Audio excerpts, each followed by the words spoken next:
Ja, bitte? Ja, hallo, guten Tag, Techniker am Apparat. Ich Techniker? heiße Johannes. Ja, richtig, ja, ich heiße Johannes.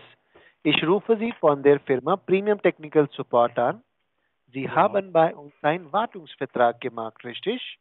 das kann sein. Wann war das denn?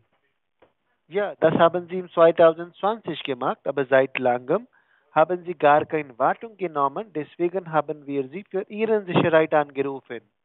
Ja, super. Wie geht's jetzt So, weiter? Wieso was?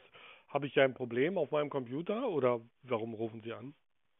ja, ich habe Sie angerufen für diese monatliche Wartung. Ja, Dafür haben Sie uns auch bezahlt. Deswegen haben wir Sie angerufen. So, wenn Sie mir erlauben, mache ich eine Wartung auf Ihrem Rechner. Sie wollen meinen Computer warten? Richtig, ja? Ja. Wie viel haben wir denn? So, ich bin am Apparat. Können Sie bitte Ihren Computer einschalten?